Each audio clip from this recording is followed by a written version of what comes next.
Friend નમસ્કાર। રાજ્યના ખેડૂતોને લઈ મુખ્યમંત્રી શ્રી ભૂપેન્દ્રભાઈ પટેલ દ્વારા મોટી ભેટ આપવામાં આવી છે।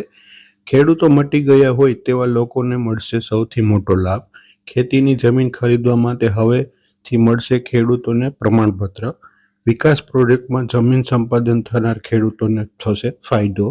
પ્રમાણપત્રના અભાવે બિનખેડૂત બનેલા ખેડૂતોને મોટી સુલભતા મળશે। ઠરાવ પ્રસિદ્ધના 1 વર્ષમાં કલેક્ટરને અરજી કરી શકાશે।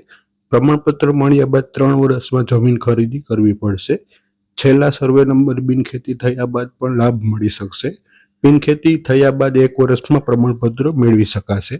ખેડૂતોના હિતમાં રાજ્ય સરકારનો મહત્વનો નિર્ણય।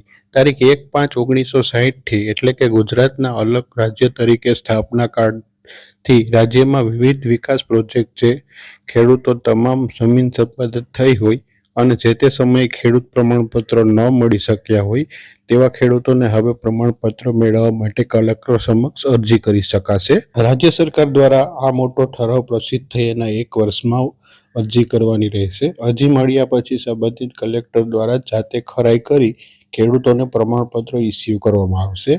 આ પ્રમાણપત્ર મળ્યાના 3 વર્ષમાં ખેડૂતોએ જમીન ખરીદી કરી લેવાની રહેશે। આ ઉપરાંત વધારે જોઈએ તો જે ખેડૂત પોતાના ખાતામાં સર્વે નંબર પૈકી બચત રહેલો એકમાત્ર સર્વે નંબર બિનખેતી કરાવી તેના કારણે તેઓને ખેડૂત મટી જતા હતા, આવા કિસ્સામાં ખેડૂત દ્વારા પ્રમાણપત્ર માંગવામાં આવે તો આવી જમીન બિનખેતી થયા બાદ 1 વર્ષમાં પ્રમાણપત્રો આપવામાં આવશે।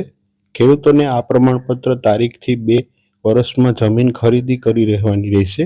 આ અંગેનો ઠરાવ પ્રસિદ્ધ થયાના 1 વર્ષ પહેલાથી આ પ્રકારે બિનખેડૂત થયેલા અરજદારોને પણ આ લાભ મળવાપાત્ર રહેશે। રાજ્ય કક્ષાના સ્વાગત ઓનલાઈન કાર્યક્રમ દરમિયાન ખેડૂત પાસેથી આ પ્રકારની રજૂઆત મળી હતી, જેને ધ્યાને લઈ ખેડૂતોને વ્યાપક હિતમાં આ નિર્ણય લેવામાં આવ્યો છે। તેમજ વધારે માહિતી માટે અમારા કોમેન્ટ બોક્સમાં કોમેન્ટ કરો। હવે આપણે મળશું એક નવા વિડીયો સાથે, ત્યાં સુધી અમને રજા આપશો। જય હિન્દ, જય ભારત।